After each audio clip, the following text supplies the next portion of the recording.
Monsieur le Président, mes chers collègues, c'est au rapporteur spécial de ce texte que je souhaite m'adresser aujourd'hui. Monsieur le rapporteur, vous dites en conclusion de votre rapport que le secteur de l'énergie est, je vous cite, un secteur complexe où les erreurs commises peuvent se chiffrer en milliards. Et vous ajoutez, en vous revendiquant, je cite, après 30 ans de mandat public, d'une expérience particulière. Alors je vous confirme que je partage votre avis sur ces deux points. Le premier, c'est le coût pour les Calédoniens de vos choix, qui se chiffre bien en milliards. Alors que la production de la centrale va servir la SLN à hauteur de 80%, donc aux Calédoniens à seulement 20%, c'est bien aux Calédoniens que vous demandez de payer 600 millions par an, alors même que les finances des Ramettes se sont largement redressées et que le pouvoir d'achat des Calédoniens a, lui, largement diminué. Et pourtant, je me souviens de la promesse de tarif social de l'électricité que vous avez fait au moment de la déclaration de politique générale de 2015 et dont les Calédoniens n'ont encore jamais vu la couleur, mais peut-être attendez-vous d'être plus proche des provinciales pour le faire. Je me souviens aussi des déclarations de Philippe Michel qui annonçait dans les médias au lendemain de la constitution de la plateforme qu'il n'y aurait plus, jamais au grand jamais, de nouveaux impôts pour les Calédoniens jusqu'à la fin de la mandature. C'est bien connu, les promesses n'engagent que ceux qui les croient. On pourrait croire alors que ce projet, faute d'être dans l'intérêt des Calédoniens sur le plan financier, pourrait être au moins celui de la SLN. Mais c'est loin d'être le cas. En effet, là où la SLN attendait une baisse du coût de sa production énergétique de l'ordre de 40% pour atteindre ses objectifs de compétitivité à l'échelle mondiale et faire ainsi l'économie de nouveaux plans sociaux, c'est une baisse de seulement 10 à 17% du coût que vous nous annoncez dans votre rapport. Les salariés de la SLN apprécieront les conséquences de vos choix. Le coût social de ce projet se chiffrera lui aussi, à terme, en milliards. Alors on pourrait se dire que ce projet, s'il coûte cher aux Calédoniens et aux salariés de la SLN, a au moins un intérêt environnemental. Et on en vient à votre deuxième affirmation, celle de votre expérience particulière, je cite, dans le domaine de l'énergie. Ce qu'on peut dire, pour reprendre une référence cinématographique que vous affectionnez, c'est que sur le sujet de la transition énergétique, grâce à cette expérience particulière, vous osez tout, et c'est bien à ça qu'on vous reconnaît. D'abord, votre expérience particulière, c'est la responsabilité du secteur de l'énergie entre 2009 et 2011. Et là, vous avez osé un chiffre édifiant. Zéro projet en matière d'énergie renouvelable n'est sorti de terre durant cette période. Zéro. Il aura fallu que votre gouvernement soit renversé en 2011 et que je propose au Congrès une délibération qui aura permis le lancement d'un système d'appel à projets qui a permis à tous les projets de sortir de terre sur l'ensemble de la Nouvelle-Calédonie pour permettre qu'aujourd'hui 17% de la distribution publique soit assurée par des énergies renouvelables. Ensuite, vous osez renommer cette taxe, je cite, « taxe pour la transition énergétique ».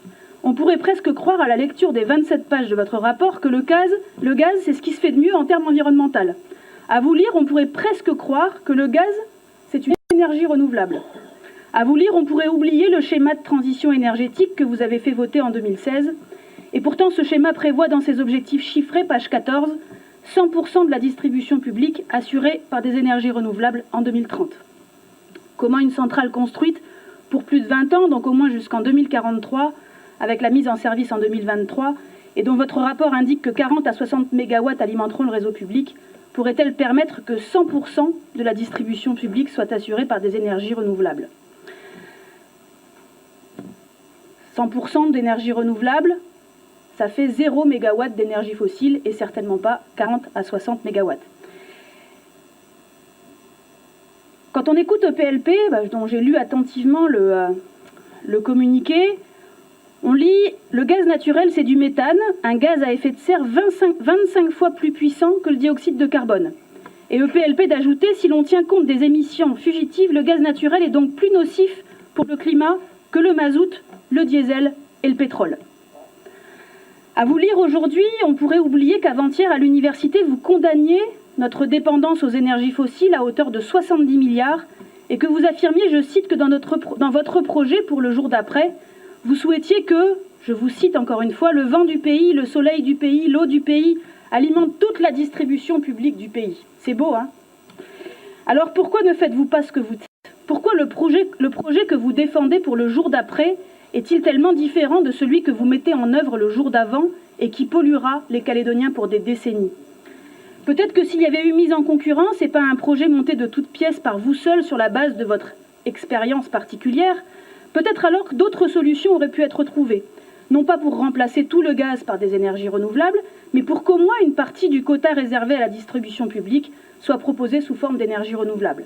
Et dans l'exemple que je vous ai donné, monsieur le député, tout à l'heure, en Australie, vous avez balayé du revers de la main en parlant du stockage. Eh bien, vous regarderez avec attention, ce projet, il s'appelle Aurora, et vous verrez qu'il y a une possibilité de stockage. Comme quoi, avec les nouvelles technologies, quand on s'y intéresse un peu, tout est possible.